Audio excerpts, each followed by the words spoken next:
In stock trading practice, many traders struggle to find the right entry point. So, what kind of entry point is reliable, safe, and put us in a strong position? An entry without a clear stop loss is hard to trust. A good entry point must have strong potential, but also a clear defensive level. Why is this defensive level crucial? It's vital because it controls risk.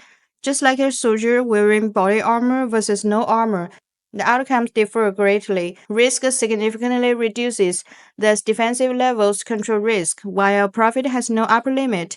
In this video, I will share with you a high probability entry point. First, I will illustrate it with an ideal model, making it easy to understand. When a downtrend is reaching its final stage, the downward momentum will begin to exhaust. So, how do we identify when a downtrend is losing steam?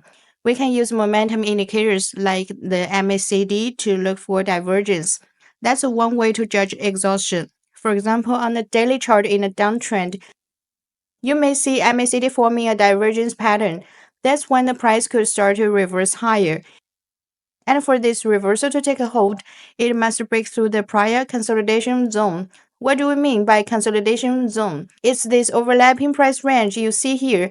You can simply think of it as a sideways trading range. That's where price swings have overlapped for a while. That's what we call a consolidation. That is the consolidation zone. And in this consolidation zone, both bulls and bears are batting back and forth and reaching some balance. That means bulls and bears are engaged in a fierce tug of war.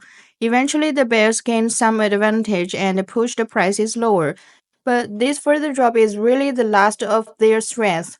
And after this final push down, you can see MACD forming a divergence. That's when the trend reverses. And this reversal tends to be fairly strong. That's why it must break through this consolidation zone. Because right here is where the bulls and bears have previously fought hard. That area can be strong resistance, and this resistance is quite significant. It's a volume dense zone, so if price can decisively break through this volume dense zone, it indicates that the reversal is very strong. And after the reversal, once we see the first wave higher, and then its first pullback, the first retest, as long as it holds above the upper edge of that consolidation range, this zone we mentioned before, you will often see a clear candlestick setup that's called a bullish fractal. A bullish fractal is made of three consecutive candlesticks.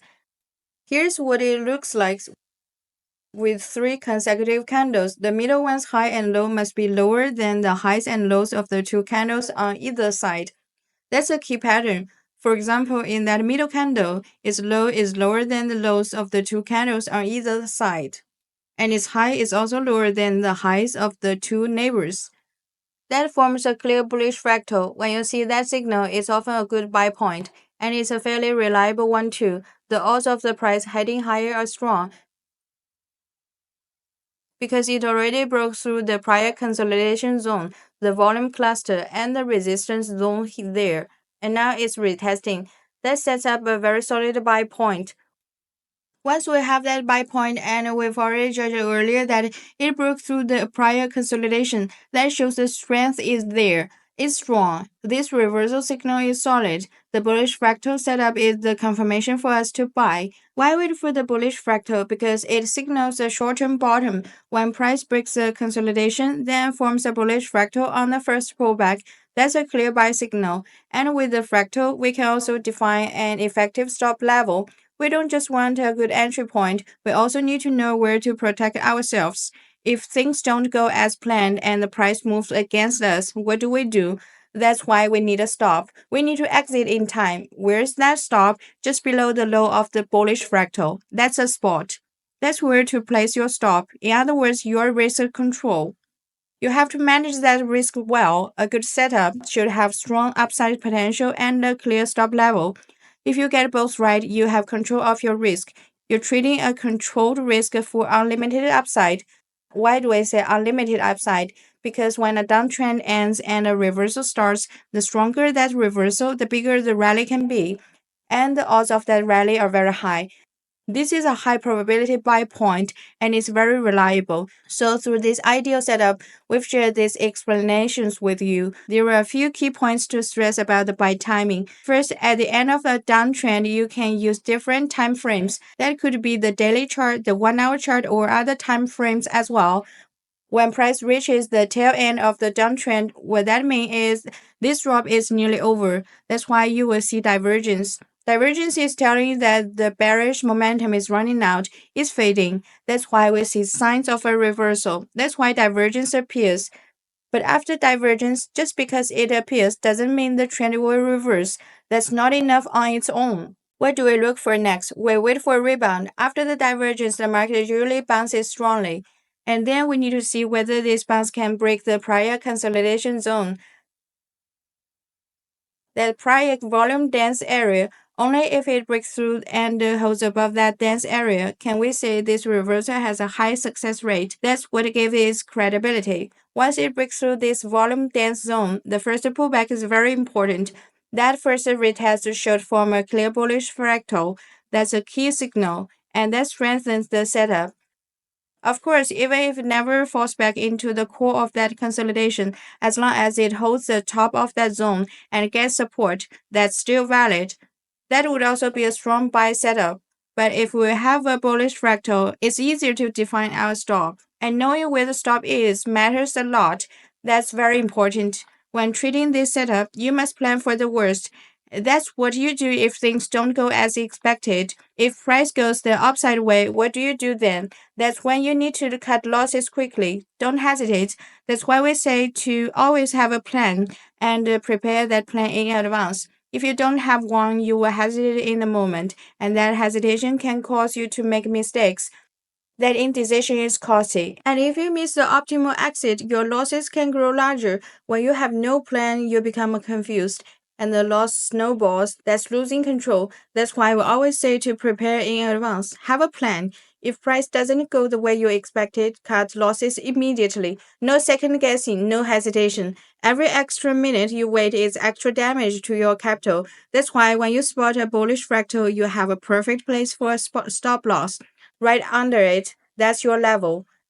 Just under the bullish fractal low, that's where you put the stop. It's very clear. And once you set that stop level, you simply wait and see what the market does. That's all. No overthinking. Let it play out and don't hesitate. Those are the key points to keep in mind. In practice, though, you rarely get a setup as perfect as the textbook model we just described. The market is very irregular. For example, in this case, how do you identify the consolidation zone? How do you recognize where the bulls and the bears face off? How do you sense that? Let's draw it out. For example, in this segment, we can draw a consolidation zone. You can clearly see the overlap of price swings. And where is that overlap? Right here, this is an overlap. That's what we call the consolidation. That's where price ranged and moved sideways. That overlapping part is what we call the consolidation zone. That's the middle part. In chain theory, that's a consolidation zone. And this consolidation zone is where buyers and sellers have been battling fiercely back and forth. The tug of war creates strong resistance, and this resistance level is quite strong. So if price clearly breaks through that resistance zone and then pulls back to retest, but that pullback stays above the consolidation and doesn't drop into the zone, then that breaks out is valid. And you can see here that waiting for a perfect bullish fractal setup might not happen every time. In real trading, the conditions we require can be quite strict. And during a pullback, you might not see a perfect textbook setup, that a perfect bottoming pattern may never fully form. That's why at this point, you also need to lean on your own experience. As long as the price doesn't break decisively back in that consolidation zone, you can assume strength is intact. And during the pullback, as long as it stays above that zone and holds support here, you can use other tools or judgments. And look, we have support here.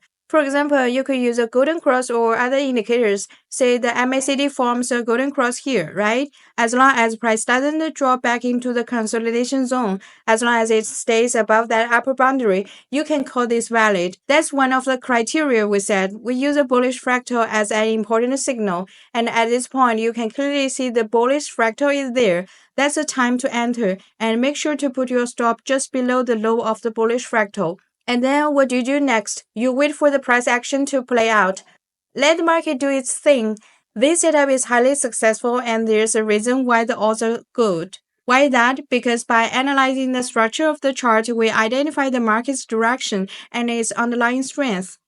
We see which side has the upper hand, and often after a strong downtrend, as it reaches the end, the bearish momentum is exhausted, it's spent. That's a signal. And once a reversal forms, especially one strong enough to break the prior consolidation, that's a signal reversal signal. And from there, follow through is more likely, and the potential is much higher. That's why sometimes you will feel that the potential upside is much greater, and that's often way more than your stop loss level. So the risk-reward ratio is quite high and very reliable. That's what we want. A setup we can trust, a comfortable, solid entry point that lets you trade without hesitation. You don't have to overthink it, and often the simpler you plan, the better it is. In this market, you need to wait for these kinds of setups, and they don't appear every day. Sometimes they take time. That's why patience matters. And sometimes the big moves are the one you wait for. Good opportunities are rare, and good setups only come if you wait for them. That's key, so don't rush. If the conditions are not there, then just wait. That's all. And if there's no clear signal, don't jump in too soon. That can lead to losses. And that's it for this video. There's a simple overview of how to find good entry points. That's our tip for today. If you have questions, please leave a comment below and we can discuss it together.